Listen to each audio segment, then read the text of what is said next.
I'm surprised Otomi can stand up. I thought they needed the whole wheelchair system. Hey everybody, welcome back to the Stoneface Reactions. I'm Theta, and we're back with another episode of Gnosia. We come back, as we normally do, with notes, comments, and a board. So let's go ahead and look at that board first thing. Where for Loop 13, I marked Yuri and SQ as guard duty, I marked Setsu as the doctor, I marked Remnin as the engineer, I marked Yuriko as the guardian angel, and I marked Kakushka and Shigemichi as the Gnosia and Frozen. I marked Jonas as eliminated, and I added Manon to the top of the board, so we can keep track of their attributes. Technically not attributes, because technically you guys tell me what their attributes are. I guess things to keep in mind, to keep track of, personality traits and whatnot. That sort of stuff. Alright, well, to notes then. I think this loop might be tied with Loop 9 as the most successful loop thus far. Loop 9 had 9 people in it, just like Loop 13 does, or did. Both of them eliminated both Gnosia with only a single death. Loop 9 did it with no rolls, though, so it might have to go down as the best loop of them all, with this one being a close second, I guess. SQ says that Setsu sent them to pick up Yuri because they were both on guard duty together. 1 implies that guard duty people knew that they were, so why was it something that Levi had to announce before? 2, had Yuri... How did Yuri get infected to have to wake up in the pod then? The story has always been that he gets injured in the escape. If he was on the ship doing guard duty, then how did he get injured and lose his memory? And finally, 3, if we are safe outside of warp, like everyone keeps telling me Levi will prevent a murder spree, and the Gnosia won't do anything till warp, then there is no point in sending SQ because you were both on guard duty. Unless Setsu thinks Yuri is so dumb that a Gnosia is going to trick him if she sends one to pick him up. I mean this from the aspect that she clearly wouldn't know who a Gnosia is, unless she was a Gnosia. Why are we listening to Setsu anyway, when nobody knows who the Gnosia is? Something that I had mentioned previously, as a quote from SQ when she's talking to Remnin. That face, I guess you do remember, Papa. Remnin was abused as a pet or property of some woman. We learned that from Kakushra's Psycho episode. But the image I got flashed there was the same image we got flashed here for SQ's person. So Manon is Remnin's former owner, and the person hunting him down. SQ mentions that sometimes they might be Manon, and sometimes they might just be part of Manon. When SQ was calling Remnin Papa, was that full-on Manon teasing Remnin, or was that partial SQ calling Remnin Papa because he has a closer relationship to Manon than SQ does? In that Manon is obsessed with Remnin, while SQ would be more like an escaped child. Also, I'm surprised that Remnin's first reaction was to Kakushka. Sorry, I'm never going to say her name right. It's too many K sounds all at once. And not SQ. It seemed all the clones looked exactly like SQ, so what I would assume is that Manon would look like SQ. So if Remnin is trying to escape Manon, you'd think he'd take one look at SQ and run screaming. Instead, he just cowers the same way around everyone, and only really tried to get away from Kakushka. Also, stupid thought, Remnin and Manon both share the non in their name. Remove it, and you've got Rem and Ma. So if Manon is Ma, then the joke might be to call Remnin Papa. Sometimes I think to myself, why do we keep doing this rigmarole where 2 people claim a role and we gotta figure out who the real one is by day 2? And then I gotta remind myself, for 2, maybe 3 people, if my previous theory is correct, this is always the first time they are doing this. For them, this isn't a tactic that's worked before, it's the first time they are doing it, and it must seem friggin' genius to them at the time. I'll admit, I'm still confused, like Yuri is, as to why Kukushka did what she did. It was clearly implied by the episode that it was Manon behind it, but knowing that Kukushka is a doll, don't know how that helps figure it out. I mean, 3 ideas come to mind. 1, early on the title Combat Maid was dropped on Kukushka as a possibility, and then never elaborated on. Maybe this was just her in combat mode? The equivalent of the slime thing for her? What happens when her natural thing goes hangwire? 2, Remnant comes from an AI planet. Maybe Kukushka's AI was tampered with, hacked, replaced with something from there? That this is just another effort of Manon to track him using that aspect of his backstory that we know of? 3, maybe that version of SQ was Manon and she hacked the ship and Kukushka? It would seem dumb at first considering SQ died too, but if Manon is able to just upload her consciousness into a new body when they die, then death might hold little meaning to them, and this could just be a means to an end. It's funny, I haven't been listing the character trait additions I make on the characters each episode, but they do go up on the board for tracking. So before this episode, SQ had the traits of Tease and Dom on her board. So honestly, I had no idea how Yuri's all-in was going to go either. Point of confusion to all my ideas though? SQ essentially said she gets created when Manon tries to transfer and fails. Does that mean that any loop with SQ in it means that Manon tried to transfer and either failed or succeeded to different extents? But that also any loop without SQ can possibly mean a vindictive Manon is out there trying to find Remnant? By which I mean any loop where Remnant is on board but SQ isn't could mean ill tidings? Well, no, wait. I just remembered SQ was on board for the Kukushka murder spree, so I guess that idea doesn't really hold water. Knowing that, in the warp, the Gnosia just wander the halls deciding who to eat, being time-locked into just standing out in the open seems like a really bad idea. I mean, walls don't really make much of a difference to them getting you, but standing right in front of them would certainly remind them of your existence, which can't be good. You know, I'm an idiot. When I said I couldn't figure out who had voted for who when they bring up that voting board, I never noticed the arrow and text beneath each person that would have to be saying who they voted for. Even if I can't read the language, the text of who they voted for would still match the text for someone else's name. So on rewatch for notes, could totally make it out. I was just too blind to see it before. So obviously Yuri was right about Shigemichi, but I also think a clever person could have made him wrong enough for Shigemichi to get off.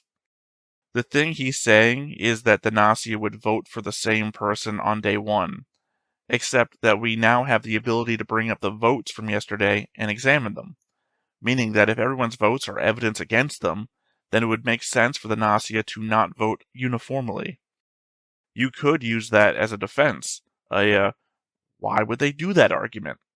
The ability to call up past votes and analyze them is just as a big a reveal as any of the rolls were, but we address it the least. I have to wonder why sometimes we win and instantly loop, and then sometimes we gotta wait till we're killed to loop. This time, we win and we get all this extra time with SQ. I can only assume the silver key just holds back looping till it gets as much information as possible. It's just, we won in loop 4. SQ was there, but we looped immediately on victory, so why didn't we loop immediately now? And my final note, again, I'll say this is one of the top episodes. I really liked the Yuri and SQ ending. It's just sad though. Yuri says he met SQ over and over again through all the loops, but he didn't. Every SQ is unique. We know that because their consciousness merging with Manon makes them a unique person each time. SQ says this themselves, essentially. SQ isn't looping either, meaning that when we leave this SQ, we will never see her again. not unless she gets a silver key at some point before leaving the purview of the situation. Meaning that the SQ that declared their love for Yuri is lost to this Yuri forever. The next SQ will remember none of this, and could well just be Manon for all we know. At the same time, not so sad for SQ, as it should be just Yuri's consciousness looping. There should be still a version of Yuri left standing in front of SQ after their emotional outburst, really ruining the moment for both of them by just still being there. Alright, I did say we had some comments. So first off, we have Sage Bastion from the Patreon from the episode 511. Yeah, you don't see who voted for who because it is written in Japanese, but yeah, they could show before, like in the game. But if think from a narrative point, it's somehow better to do like this. I love that the other comment actually confused you about SQ age, since your theory was right. Yeah, I guess kind of addressed the first one already. The element that even if I can't read it, like even if I just thought they were symbols, right? The symbols match up the symbols for the names, so I could, with just a quick pause, which I would only do in the note-taking segment. As for the SQ age thing, yeah, I mean, unfortunate. Confused me the episode before I would have been proven right. But then again, I didn't really buy into that much, because it doesn't really mean anything. SQ said this thing, and then you give me information from the game, and the information from the game doesn't line up with what the anime's doing, so it's not useful information. The only thing I'm really taking from that is the element that Shigemichi is 88 years old. Like, I don't know what to do with that. That is weird, considering how he acts. Alright, next off, we have Christopher from Citizen Slime. In the game, it's implied that Jonas just took Comet out for no reason, and just for the fun of it. So he's the reason for everyone else's deaths. But he has a sauna, so why does he need to care? He is literally insane. Yeah, I think I have that on the board, don't I? Panning over here where you guys can't see. Yep. Literally my second point on Jonas's little box on the board. Number 6, crazy. I think at some point I was putting them as the episode that I got the note in, and then at some point I switched over to the loop number that I started putting that in. So it's all very confused. So it goes like, finds Kikushira beautiful for her silence, resembles his late beloved Arya. Also crazy, middle-aged, captain, just a bunch of shit. And our final comment, the multi-paragraph one from JL from also Citizen Slime. Whee, time to comment again. The pulsating effect for being, they've done this in a different way, which by the way, I really appreciate you now giving me stuff that lets me know what the time code is about. The pulsating effect for being Gnosia being the same as the one for lying. I don't think it's meant to be. The Gnosia one adds purple halo thing that I thought was Yuri-like, waking up with a Gnosia migraine, but maybe they did use the same sound effect. I mean, if it's different color, that's going to be really hard for me to tell because it's a pulsing effect. Also, not for nothing, I still remember when I thought that was just Gina was a telepath or an empath or something. I'm starting to think this was a romance game at its core. This isn't interesting because it both is and isn't. During development, they actually did consider just making it a full-on romance game, so the characters were designed to the artist's tastes, particularly the men. However, this didn't pan out, and you can play the entire game without running into any romance, unless you choose to interpret the player's relationship with Setsu that way. There aren't even romance routes, just single events that most people won't find without a guide. I'm not even being defensive of the anime here, just the game. A lot of people like how optional the romance was, so it's a bit annoying to have it tacked on here. I mean, 2 things. One, I do read the Setsu relationship that way because, well, in the anime, right? I don't know the game.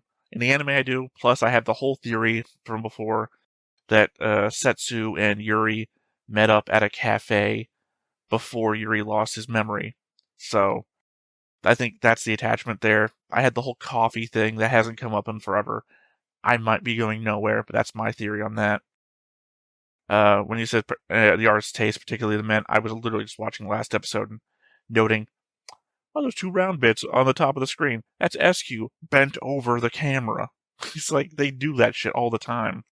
How many times do we get a Stella camera angle where it's just boob up? Very clearly, it's made for an audience, a very specific audience. You reading my comment where I called Chippy a freighter. He said he used to work on a cargo ship. Is the term for someone delivering cargo / freight not a freighter? That might be me messing up. Sorry if it caused confusion. A freighter would be the name of the ship. I don't know specifically off the top of my head what you would call the person who delivers freight. A delivery man? I don't know. Like, technically, we're talking about a person on a ship, right? So the person would be the navigator, the pilot. Shoot, what was that famous computer game from way back in the day? I think it's in the same universe as Wing Commander. Freelancer? Freelancer. I mean, Freelancer is the delivered cargo. I mean, it really depends on what you're aiming at here, but for me, I think the common usage of freighter is the ship. Freighters carry freight. Your Japanese pronunciation.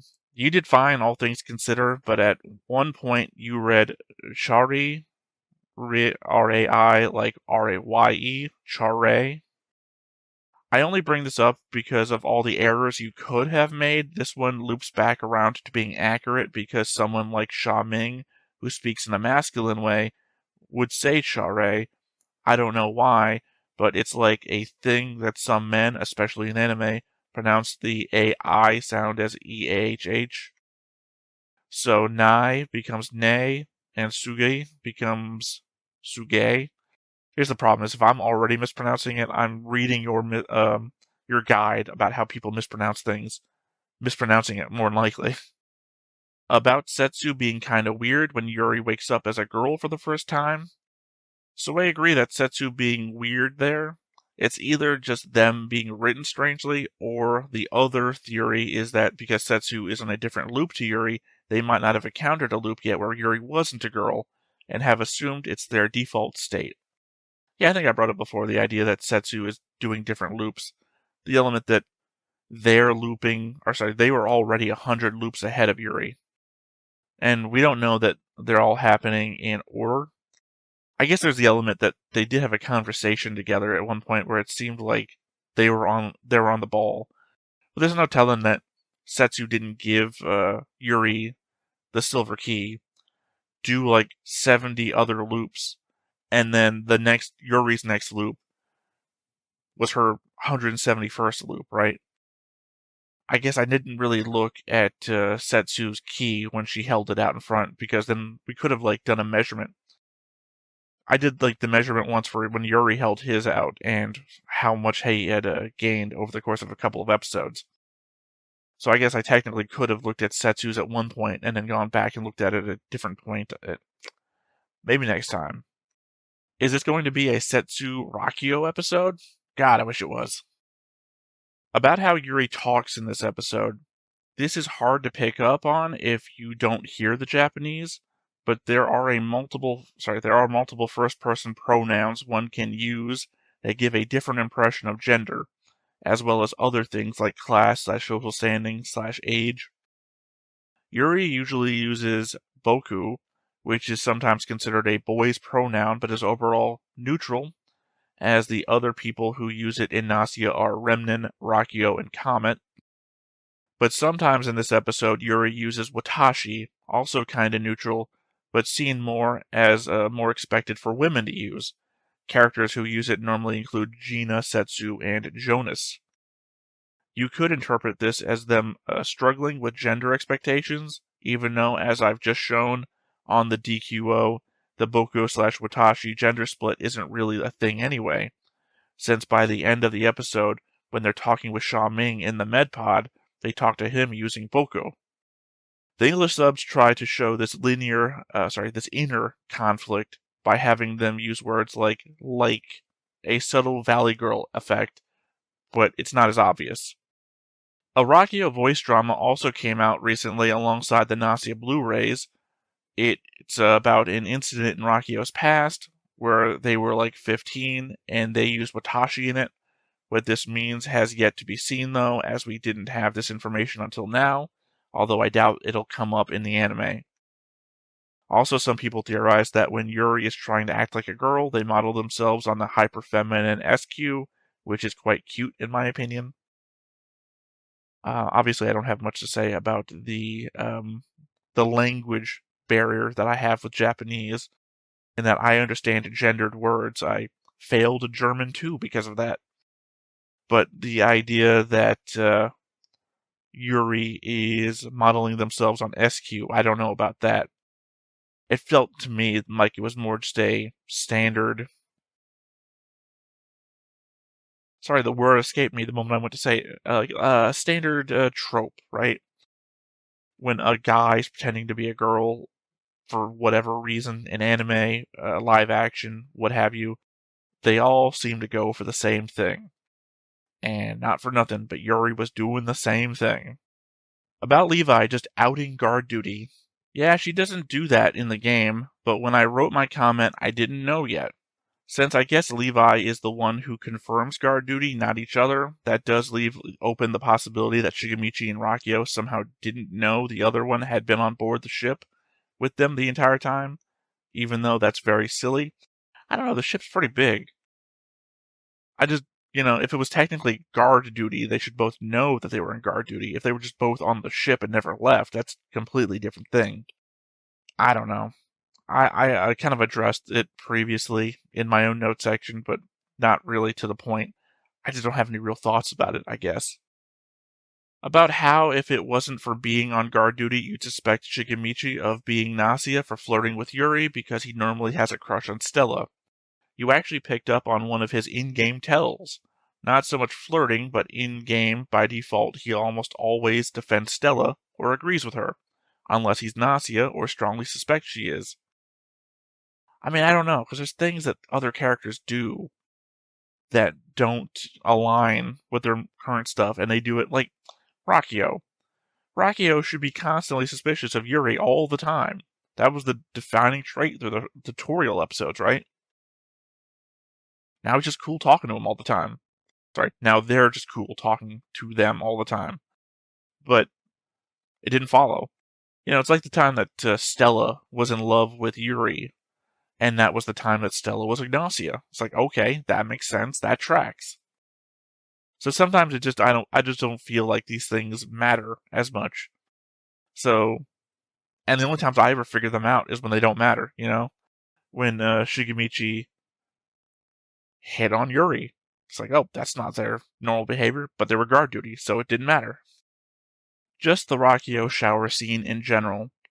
So this was a longer scene in game until it happened in the anime. I was worried about how they'd handle it because it tackles some interesting stuff, but I just think that spying on trans, or I guess in this case genderless Han characters in the shower is an overdone trope, to say the least.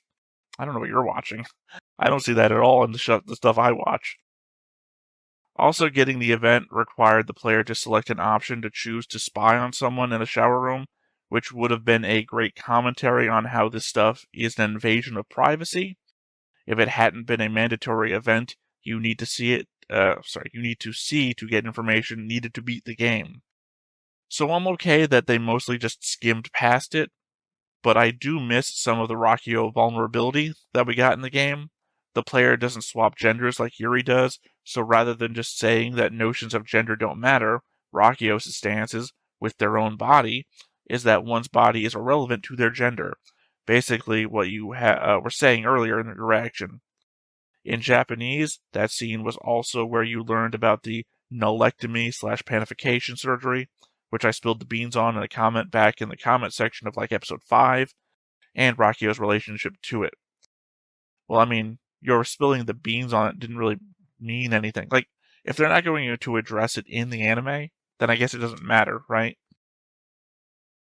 Basically, I'm watching the movie, and you read the book, and you're telling me, oh, the book covers this, and they skipped that. I was like, oh, I'm never going to learn it because it's not in the movie. Unless they do a weird thing.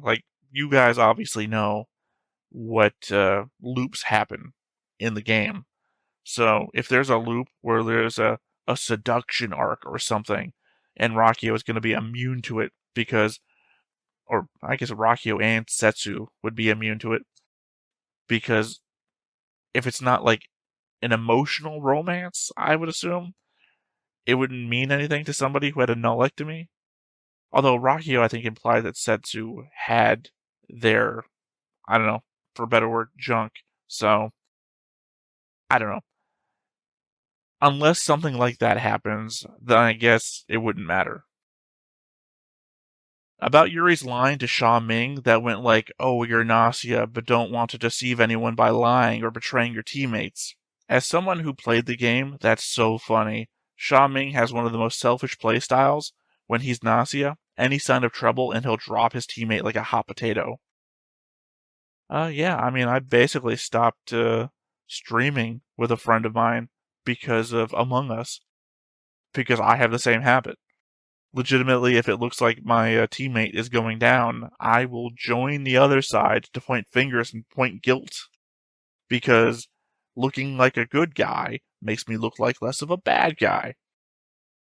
About Shigemichi's strange reaction to the slime. So the theory here is that the slime couldn't digest Shigemichi's artificial skin because of the accident he was in, so instead it dissolved his innards, then got trapped, leading to the strange situation. Yeah, I think I was thinking the same thing. I guess I didn't say it. If you're saying it out loud here, then I must not have said it out loud. Because that was the only thing I could think of, that it went into up his butt. Like, I don't know where it would have gotten inside the suit, but uh yeah, it must be up the butt. I hate to put that out there like I'm making some sort of crass joke, but the element is he excretes, like he ingests food, so he must excrete food. So it can only go in one of two ways, I imagine. And he's naked all the time, so we know he has no forward-facing junk. So it must be a hole in the back and a hole in the front, right? And there was no slime going in his mouth, so it had to be coming out somewhere, going in somewhere else. On the scene where Setsu and Yuri discuss Kakushka, someone on Tumblr pointed out how strange the scene must be to Sha Ming because he knows nothing about time loops or Kakushka, so to him, this is like running for your life from deadly slime. Setsu is in the hangar, seemingly not panicking. Weird doll. Setsu and Yuri calmly discussing the weird doll. Stella runs in, telling everyone to seek shelter. Stops what she's doing to give doll exposition. Deadly slime, everyone? Yeah, I mean, it's funny to consider from the outside perspective, but the element is that Yuri just tells people about the Silver Key. I would be shocked, I say, if one of these episodes isn't the Silver Key being stolen from Yuri. Because, again, what if SQ was the Gnosia last episode? Like, I've said before that I think Rakio is also looping. That's why Rakio's opinion of Yuri has changed over time, specifically after the point where Yuri shared the whole "I'm looping" thing. I feel that's around the time that the relationship changed. Because, the element that Rakio just knows about this stuff is interesting, but I think it's more interesting to find out that there's somebody else looping too. And not for nothing, Setsu said that they got the Silver Key from somebody, and the fact that Setsu gave Yuri a Silver Key and that didn't take away her Silver Key would imply that you could just copy and give one away. So it would be funny to me, just because I love time paradox shit, it would be funny to me if a future Rakio steals the key from Yuri, and then that Rakio later on gives Setsu their key, and it's just the same key in a fucking loop. That would be hilarious to me, and fit, paradox stuff. About how Sha Ming's bonobo friends' fates must mean bad things for Otome. Maybe so, but also maybe not. Otome is from a different planet and research team, so there might be different standards. I mean, well, here's the thing. I think when I was saying that, I was referring to Sha Ming's opinion about Otome, because his opinions of what this research group did to, these lab animals, and why he's saying all that shit about Otome. But also from the fact you're saying Otome comes from a different planet. I don't know if we know that. Literally, we know Otome's planet is mostly water, but this could have been like the one landmass. We saw a literal what, 20 feet? 20-foot square cube? Like, we didn't see that much of the planet. On Who Lived/Died, you'll probably catch this on the rewatch, but yes, SQ was the other Gnosia, and somehow everyone except Jonas, Stella, Shaming, and Yuri are marked as having been killed. In game, it makes sense. I think the most people just died in their sleep / got trapped by the slime. But as stated earlier, I guess in the anime, everyone else on the ship just walked into the slime or was hanging out right outside the cold sleep room. One change I'm happy about is that Stella is in the end scene. For some reason in the game, she's also implied to have died despite being an android. I mean, I feel like she could have died anyway. Like, I just don't feel like we know exactly what the slime would do to everybody. The same way that the slime got trapped inside of Shigemichi. Stella has openings. She could fuck her up. Like, I don't know.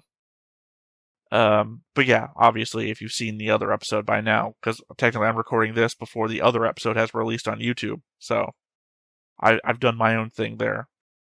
As for the other thing, I don't know. It seemed to be implied that it was moving fast enough to catch people. Like, I don't know, Shigemichi was stupidly just walking through it, but I don't feel like Remnant just, like, walked in and then, like, oh no, what's happening to me? I feel like Remnant got caught running away, because we know Remnant is the kind of character who would run away from this. On the episode in general, I think this one is just paced quite strangely. They tried to do a bunch of events at once, but unlike episode 7, the one where Shigemichi tries asking out Stella, I don't think it comes together. A lot of game fans were mixed because the slime mold event is seen on par with the Kakushra event, but in the anime it just kind of happens randomly.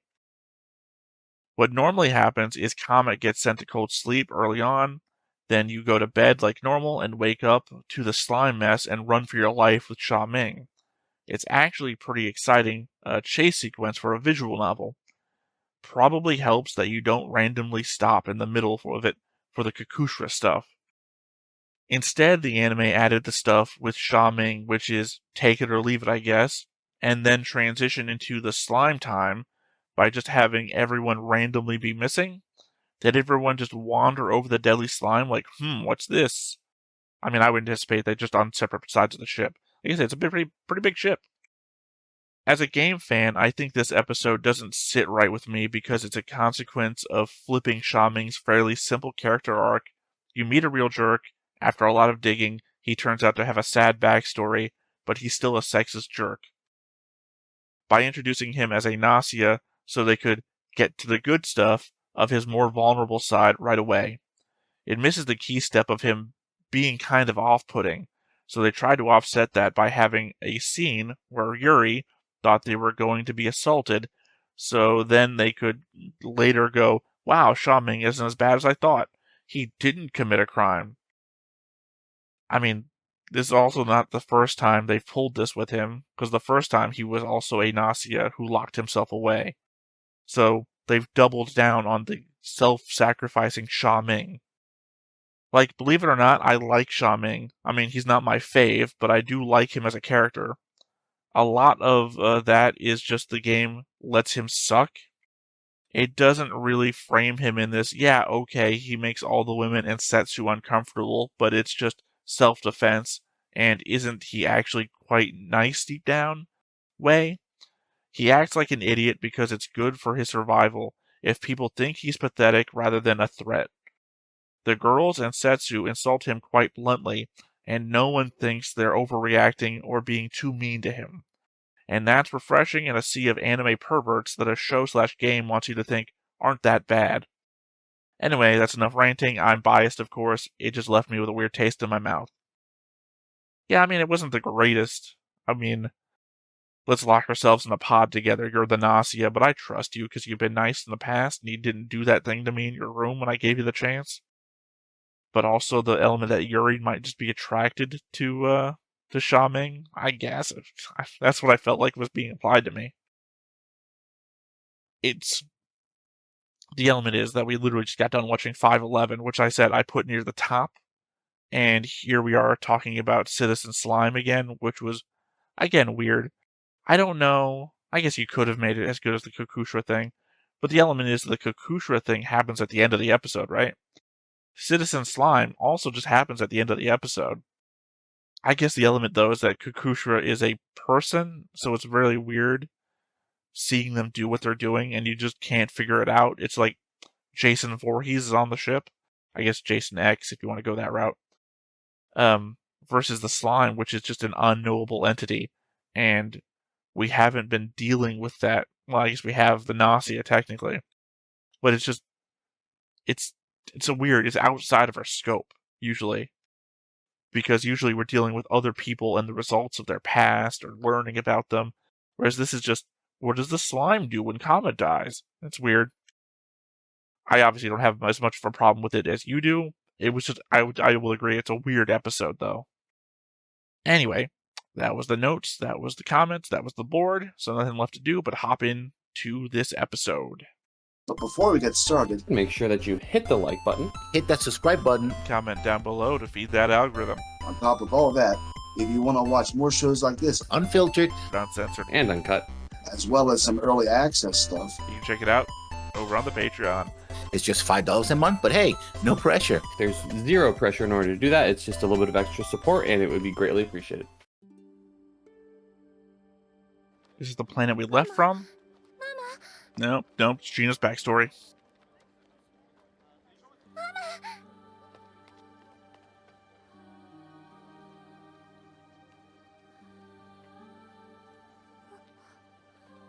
Well,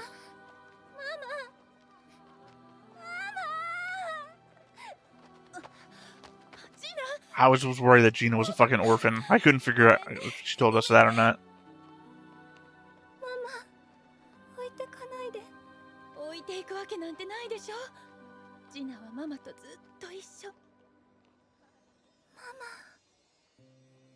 Some of you have already implied to me that Gina is from Earth. Is that the Dragon Balls? What am I looking at here? Gina? セツがちょっと手が離せないから医療用のポット見てきてくれないかって。え？そろそろ目が覚める頃みたいだからって。ほら、怪我した男の子。Who's always hurt? だっけ？私よりコメットの方が。船のこと説明する必要があるから空中管制官のジナの方がいいって。説が。I mean, technically, Levi could do it every time. Yeah, so I don't really know what's expected, or what I'm supposed to pick up from that backstory thing. Is Gina gonna become our main character now? Because legit, I don't think we've ever seen, well, I guess we have technically with Remnant and SQ. We've got like flashes of what's been going on in their stories. But like when we talk, say, Jonas, for example, when Jonas talks about his time as an explorer, we don't see it. So why would they be showing us Gina's backstory unless our perspective is changing? Because this is also the first time we're not starting immediately with Yuri waking up, right? Or I feel like that anyway. And not for nothing, somebody has already said in the comments, probably JL, I'm assuming, that this is the last episode for a 1-week break, into which we go into the second core. So this could be the episode introducing us to the start of a new main character, where we start with Gina from now on. I don't know why you would do that, but I guess the aspect that you guys are saying that you could just like pick somebody from the game and you don't have to be the same person every time. I think that's what y'all said. So that would make sense if we just not entourage it, but different characters. I don't know what that word means. Allacosia, I mean.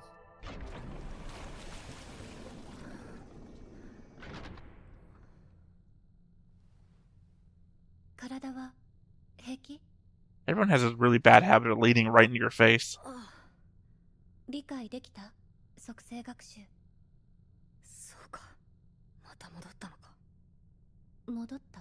Is Gina gonna steal the key? That thing I said in my notes? Or the comment response, or wherever I said it?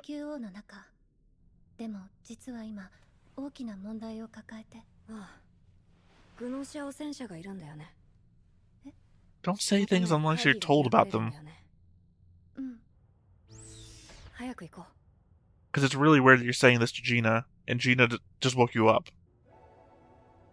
会議のこと、それも属性学習で。ああ、うん。どんな会議になると思う？会議の目的はグノーシア汚染者を特定するためのものだよね。グノーシア汚染者は平気で嘘をつくというから、会議で嘘をついている。It's been so long since we've seen Gina, I kind of forgot that she had heterochromia. It's on the board, I noted it. そう。いや、私、会議とかそういうの苦手だから、人と活発に意見を交換とか、どうしたらいいと思う？ごめん。信じてないわけじゃないけど、僕とジナ、どちらかがグノーシアである可能性も今はある。お互い、あまりそういう話はしない方がいいと思う。I mean, unless you both find out that you're wearing guard duty together.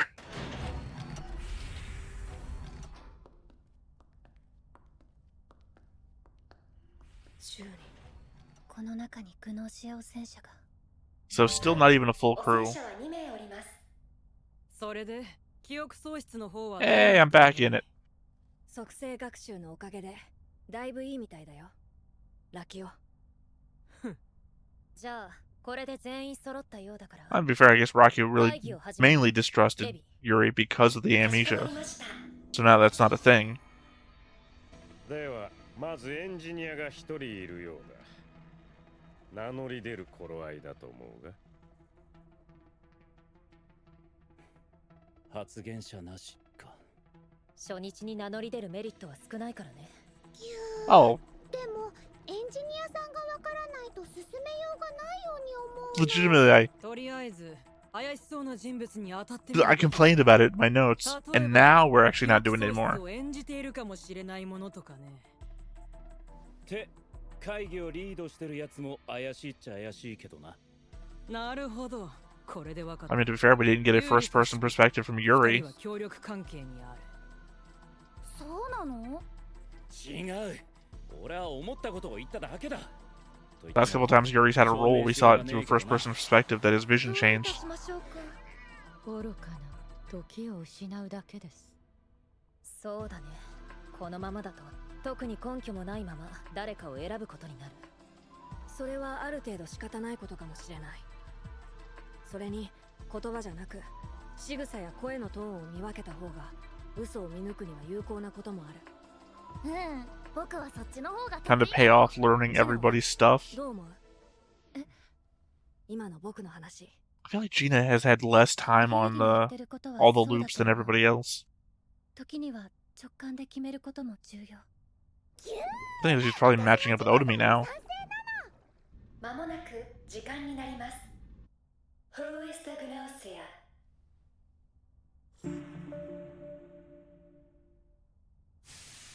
That's the first time she's ever gone out in round one.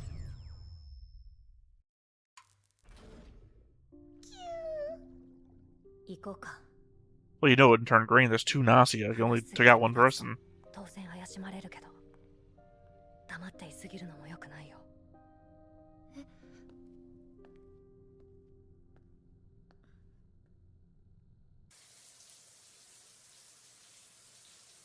Well, made for men, as we just covered in the thing. いい方法が思いつかない。 That's what got her mind. We are her this time. 耐えきれると思えない。いっそのこと。ジナさん、ジナさん。乙女です。お話ししたいの。わかった。ちょっと待って。Alright, made it all worthwhile.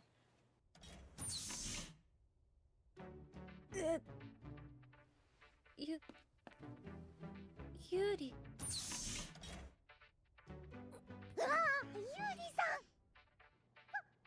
I'm surprised Otomi can stand up. I thought they needed the whole wheelchair system. はい、私の話は後で全然いいので、お先にどうぞ。ありがとう。Ah, Otomi, I wanted you to stick あ around. りがとう。会議の時、私にあえて話振ってくれた。ああ、うん。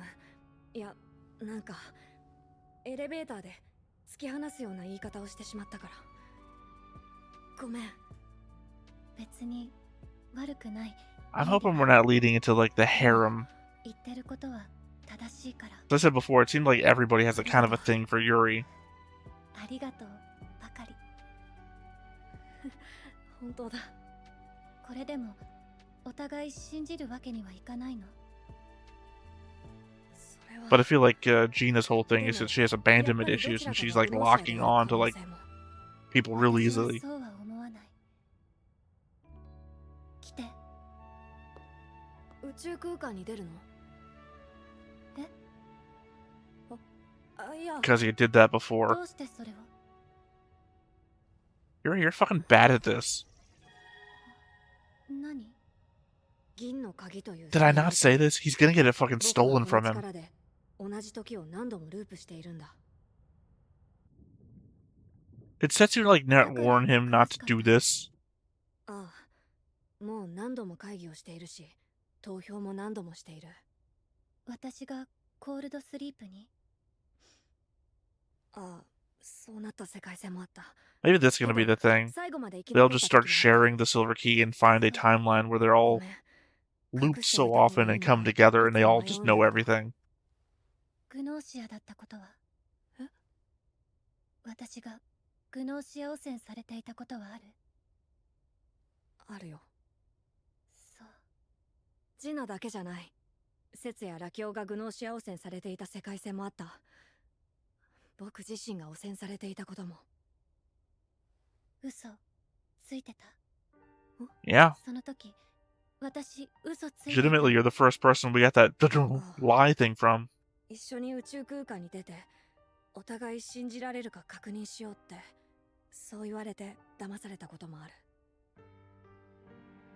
あくまで別の世界線のジナの話だよ。それに、グノーシア汚染されていると。 So you can recognize that people from different timelines are different from other people. やっぱ Vis-a-vis what I'm talking about SQ from last time. グノーシアに汚染されると次第に平気になる。嘘をつくことも人を騙すことも、そんなの嫌。私そんなの。 So she's a Gnosia this time? ジノ、ユーリ、私をコールドスリープにして、今すぐ。ジナ、君もしかして。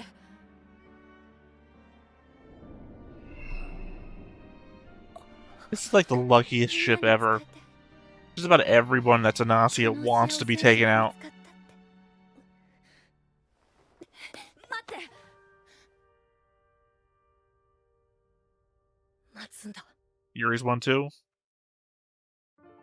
No? Okay. Feeling that we didn't start with Yuri, I thought was going to be the indication that Yuri might have been one. But I guess the Gnosia know each other, so I guess not. 離れているけど。そうなんだ。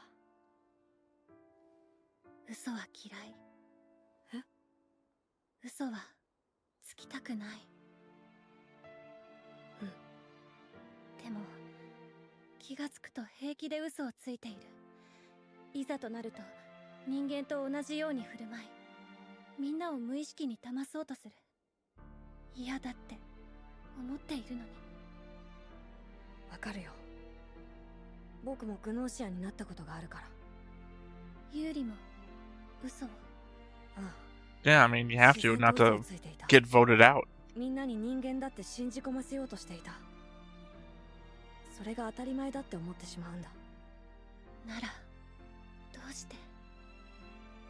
そこまで分かってるなら、凍らせてほしい、私を。でも、嫌なの。 I'm assuming that Yuri's having this conversation because he thinks that... 誰かを電脳化みたいに消してしまうのが。電脳化? Was that what we're calling it? それと同じようなものだって聞いたことがある。グノーシア汚染者に消された人は死ぬんじゃなく魂だけになるって。 I'm gonna explain the scream. I'm gonna have to pause on that when I go back to the rewatch. 一度だけ。以前開発された技術、それを可能にするのは星船の巫女。 Well, here we go. 星船確かユリコの I would say Yuriko's thing. そう、空を漂う星船の巫女が望む信者を電脳化する、狂わせる、別のものに変えてしまう。 Kind of sounds like the lie from Logan's 体 Run. が消え、この苦しみから解放される。死の恐怖からも解放されるの。ずっとそ I ばに was calling it a lie in Logan's Run because those people just get exploded and killed, being told that they're passing on to something greater. そばにいられる。じゃあお母さんは消えてしまった。それきりどうしている Oh, か it's in a different language anyway. I wouldn't be able to read it. お母様の魂は天にあります。 I mean, it doesn't mean it's untrue, though. 望むのであれば。 One of my favorite books, Eon, has this very concept. You get digitally uploaded into the virtual memory of the city. 誰かにとって大切な人を奪いたくない。そんなことをするくらいなら。グノーシアの仲間はなんて言ってるの？ Can't out them, I 言い guess. たくないよね。仲間を売るようなこと。どうしてグノーシアの味方をするの？人間なのに。ユーリはグノーシアを排除して。 Again, this is what I said during the Gnosia episode. That Yuri didn't even like second guess having to kill somebody. Versus her, at least she's trying not to. ジナの味方をしたいんだ。ジナにとって一番いい選択は何なのか、ちゃんと考えたいんだ。ユーリ。随分高いんだね。I think you're on ground level. It's a hologram. 思い切って何かをするとき、ここから飛び降りるつもりでっていう。 You're in the hologram room. You've got to be standing on ground level.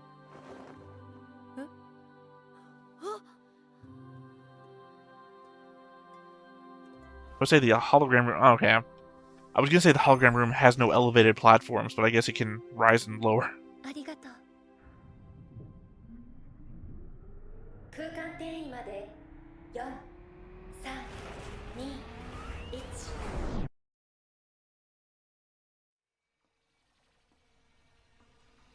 1。 Told me this was bound to happen. 随分時間かかったの。うん。ジナさんは誰を消すのがいいと思うの？乙女はユーリさんがなんか一番私たちのこと怪しんでいるのかなって。 I guess she always has the teeth whenever she's in Gnosia, because I think last time... ラキオが。はい、ラキオ様の反応がありません。 I never fucking last. グノーシアが残っている以上、こうなるのは自明のこと。ここはエンジニアが名乗り出るべきであろう。どう？俺がエンジニアだ。昨日ラキオと対立してたからグノーシアっぽく見えるかもしれねえけどな。他に名乗り出る人はいる？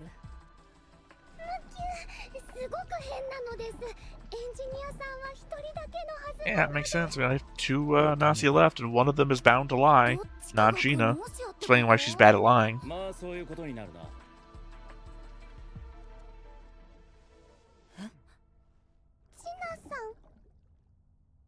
私が本物のエンジニア。 Oh, the first time we're pulling a 3. 3人目か。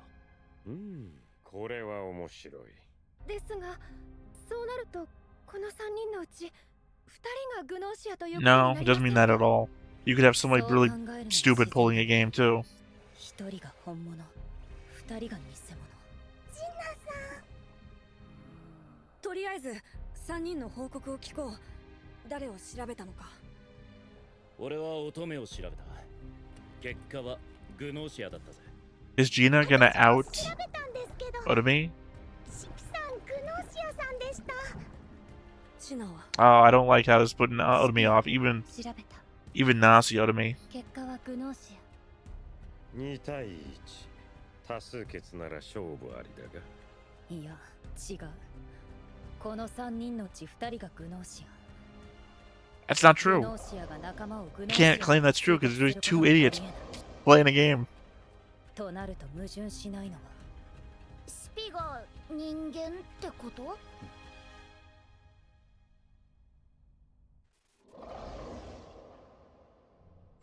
うしてこんなこと。ジナがエンジニアに名乗りを上げたらこうなることは分かっていたはずだ。 I just hate seeing Otome uncomfortable, even if she's Gnosia Otome. 耐えられない人じゃないものになっていくのは。ジナ。それに警告いたします。磁場異常によりシールドダウン。何？不測の事態に備え、宇 This 宙 is 服 new. をご着用くださいませ。シールドが。 I just remembered that Kakusha wasn't here. I was like, not gonna be a murder rampage. Unless dull Kakusha comes out. レビ、損傷の詳細は？この船は共に何千光年の宇宙を旅してきた盟友。そう簡単に沈みはしない。I don't know. Levi gets fucked up a lot. ジナ。この辺りは磁場異常が発生しやすい。それでシールドがダウンしてデブリで船が沈む。応急処置はしたからあとは軍地隊で。ですが、軍地隊はグノーシア反応がある以上、起動はないよ。 Oh, that's bullshit, Levi. 船の中にグノーシアはいない。だからレビ、お願い。ジナ、あなた。 This is what I brought up when Gina did the spacewalk thing before. That Levi couldn't detect that there was no Gnosia on board then.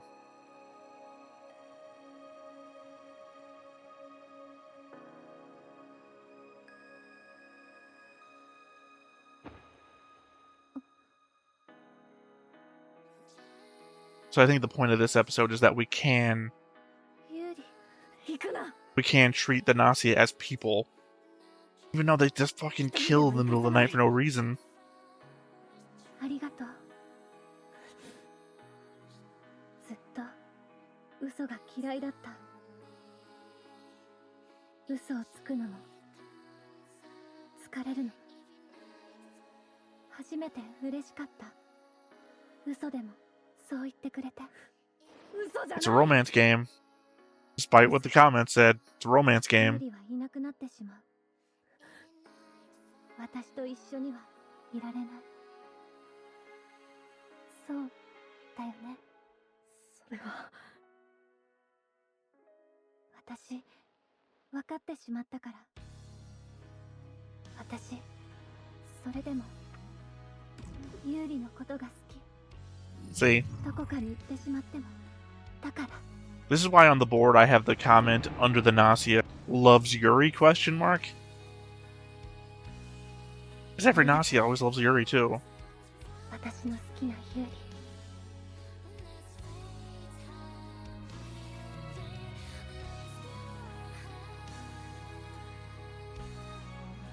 危険、酸素残量が低下。危険、酸素残量が低下。 I mean, it's sad, but 会えるといいね。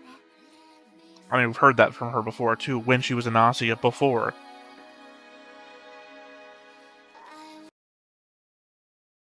Okay. I guess my confusion lies in what was the point. Because, again, we've seen Gnosia Gina before, even though, again, I feel like the point here was that the Gnosia don't always have to agree. Like, now we can have Gnosia fighting Gnosia, maybe? Or pro-human Gnosia? I think I said in like a real early episode, the element that there's no reason why we can't converse with Gnosia. And the fact that Gnosia, Yuri, didn't put up a fight about not killing somebody, whereas it seemed Gnosia Gina may have put up some sort of fight. And how put off Otome was. Like, Gina was fighting her better instincts as a Gnosia, and maybe been throwing Otome under the bus, but we didn't do that. I felt like that would have been a real interesting turn for this episode. If Gina Gnosia had turned on Otome Gnosia. because that would have been fucking unique. And for all of the freaking out that Otome was doing there, kind of felt like it was going to that. I do not know what I'm supposed to be pulling from this, because it kind of feels like Gina frozen in space, but maybe Gina also on the edge of the Gnosia consciousness, just far and away enough to get away from it. Alright. Thought there might have been a little bit extra something there. As I said in the opening, I'm aware that this is the last one for a week. We got a week's break before the next core comes out. So I do have the preview for next core. So let's go ahead and look at that real quick. この船に逃げ込んでくる可能性のあるものは全部で15人。それ以上になることはありません。 So from now on, we're gonna have a full complement? ここはその全員が揃った世界。世界線が変われば、あらゆる可能性 World War changes. I don't know what we're... Okay, the translators know how to handle this. 残念だが君にはこの問題は解けない。これが全員。さあ、始めましょう。宴を。 Okay, well, I mean, that was technically... So this got released 2 days ago, and I'm assuming the information that got posted was the information about the next core when that came out. And that said 26/1, so clearly January of 2026, which would be when the next core comes out, but I don't know that it told us anything. Probably the element of it not being translated, because that was just YouTube auto-translate. Because it was just in Japanese. Yeah, no real information there. I'll say, based on everything I've seen so far, I think this should have been episode 11, and episode 11 should have been episode 12.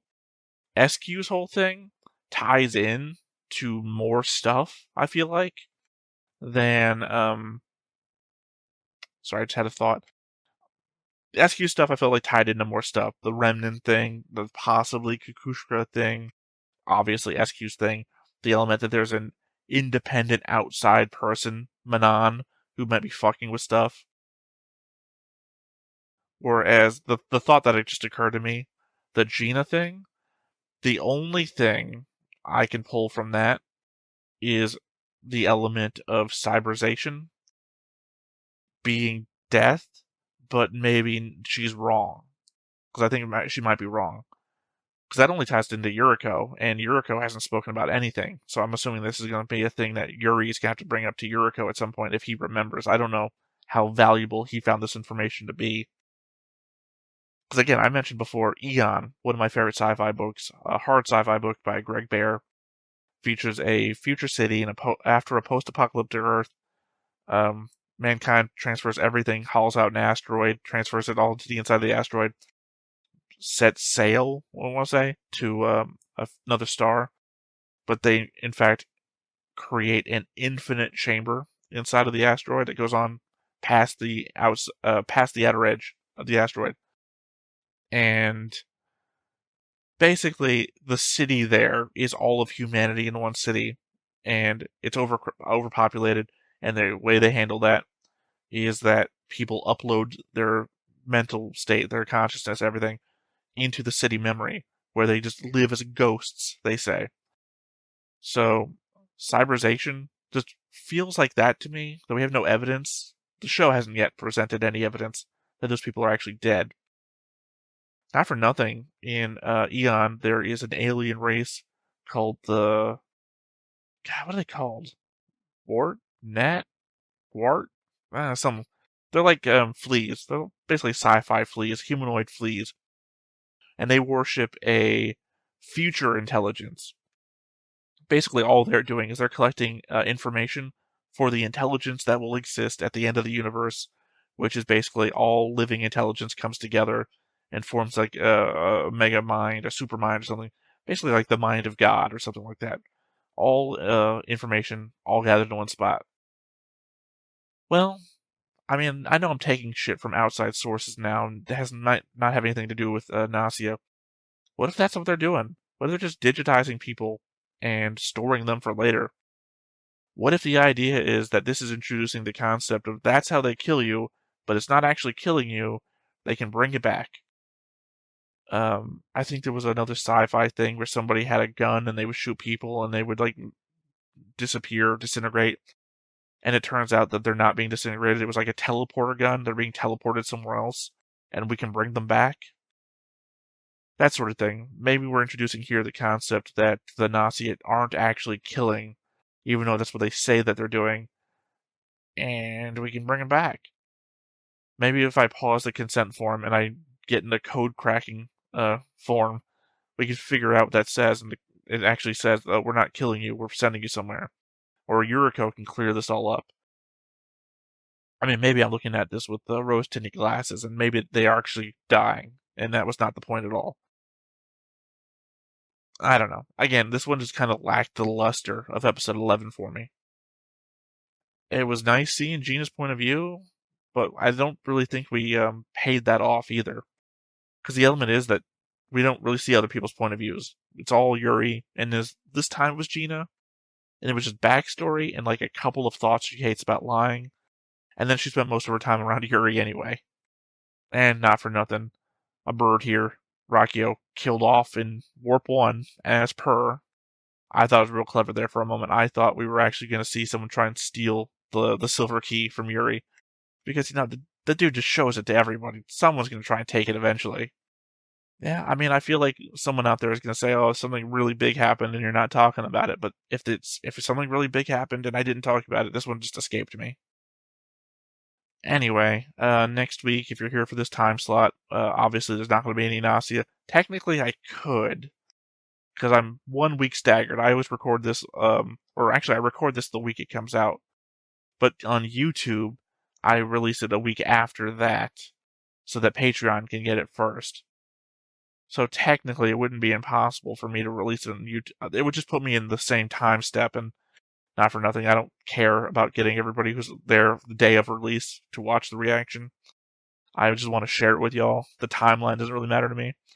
So I have pre-recorded a random wheel spin of an OVA reaction.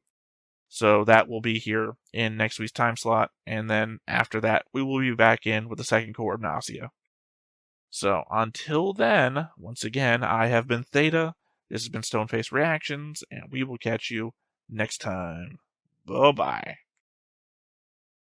Hey everybody, thanks for watching another Stoneface Reactions. If you have an idea of another video we could go ahead and watch, go ahead and put it in the comments down below and we'll add it to the wheel. Be sure to like, comment, and subscribe, and let us know what you thought about this video, what parts you liked. And until then, we'll see you next time. Is this too goofy?